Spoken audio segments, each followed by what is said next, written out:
మనము ఆదోనిపట్నంలో ఎంతో చారిత్రక ప్రాధాన్యత కలిగి ఉన్నటువంటి 23 ఎకరాల్లో విస్తరించి ఉన్నటువంటి రామజల చెరువు దగ్గర ఉన్నాము. ఇది కొన్ని వందల సంవత్సరాలుగా మన పట్టణానికి మంచినీటిని అందిస్తూ ఉంది. కాకపోతే 2021లో ఏదో దేవర జరిగినప్పుడు ఎవరో ఒక వ్యక్తి చనిపోవడానికి కారణము దానికి సుస్పష్టంగా తెలియనప్పటికీ వాటర్ వల్ల చనిపోయారేమో అనే ఉద్దేశంతో ఆ రోజు ఈ యొక్క వాటర్ను పంపింగ్ చేయడం ఆపేశారు. కానీ తర్వాత టెస్ట్ రిజల్ట్స్ రావడం వల్ల ఆ టెస్టులలో తెలియదు ఏంటంటే అక్కడ చనిపోయిన వ్యక్తికి ఈ వాటర్కు ఎటువంటి సంబంధం లేదని తెలియజేసింది. అలాగే కొన్ని వందల సంవత్సరాల నుంచి వాటర్ను మనం మంచినీటికి పట్టణంలో వాడుతూ ఉన్నాము.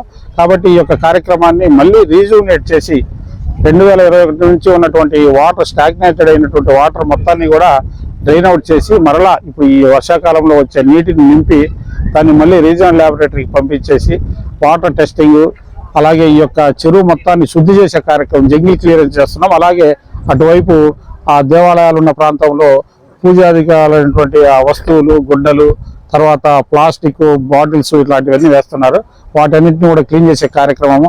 అలాగే బ్యాక్ సైడ్ మనకు వచ్చేటువంటి ఇన్ఫ్లో వచ్చేటువంటి ఆ కెనాల్స్ కూడా శుద్ధి చేసే కార్యక్రమం ఉన్నటువంటి జంగిల్ క్లియరెన్స్ కంపాని కూడా తొలగిస్తున్నాం.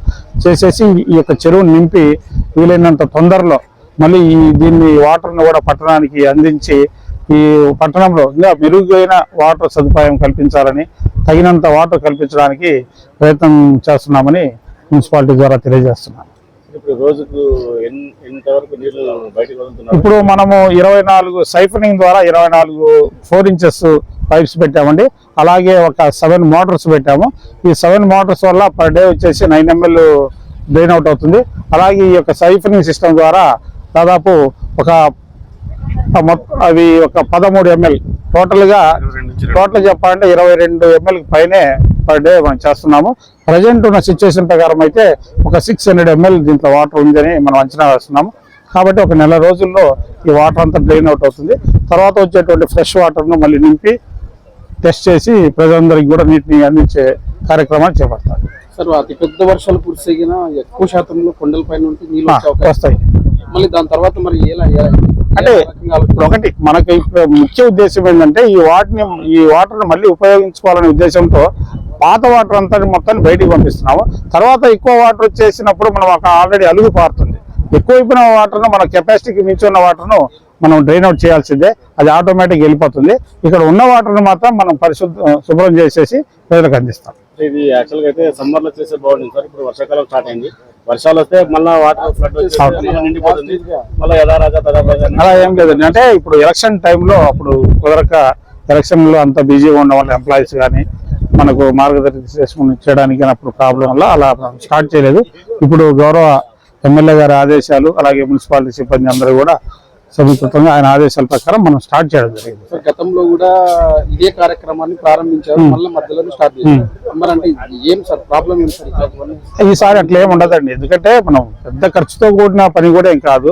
ముందు క్లీనింగ్ కు, తర్వాత అక్కడ మళ్ళీ తదుపరి ప్రజలు ఎవరు కూడా అక్కడ గార్బేజ్ కానీ ఈ పూజా సామాగ్రి కానీ వేయకుండా ఉండడం కోసం చుట్టూ ఫెన్సింగ్ కూడా పెడుతున్నాం. గ్రీనింగ్ కార్పొరేషన్ వాళ్ళు ఆల్రెడీ ఈ యొక్క ఈ ట్యాంక్ బండ్ చుట్టూ కూడా మనకు గ్రిల్స్ కూడా ఏర్పాటు చేశారు. మనం సైనేజ్ బోర్డ్స్ పెడతాము. అలాగే వాళ్ళు ఎక్కడ త్రో చేయడానికి అవకాశం లేకుండా గ్రిల్ మెష్ కూడా పెడతాము. గతంలో 15 లక్షలు పెట్టి 15 రోజుల వరకు వాటర్ డంపింగ్ చేశారని సమాచారం. ఇప్పుడు మీరు దాదాపు 2 నెలలు పట్టే సమయం 2 నెలలు పడుతుంది అంటున్నారు. మళ్ళీ దీనికి ఎంతవరకు ఖర్చు అయ్యే అవకాశం? మనం అంటే ఇక్కడ వీలైనంత తక్కువ ఖర్చులో చేస్తున్నాం అండి. ఇప్పుడు 24 పైప్స్ చేసాం. మీరు కూడా చూడొచ్చు. అక్కడ ఓన్లీ సైఫనింగ్ సిస్టమ్ ద్వారా చేస్తున్నాం. మనకి ఇక్కడ ఏంటంటే మనం పెట్టినటువంటి 7 మోటార్లు రీసెంట్ గా పెట్టాం. వాటికి మాత్రం ఎలక్ట్రిసిటీ ఛార్జెస్ అవుతుంది. అలాగే ఈ యొక్క క్లీనింగ్ పర్పస్ లో మనం కాంట్రాక్ట్ సిస్టమ్ లో ఎంత అయితే అంత మినిమం వీలైనంత తక్కువ ఖర్చులోనే మనం శుభ్రం చేసేసి ప్రజలందరికీ మంచినీటి అందించాలని మన ఉద్దేశం.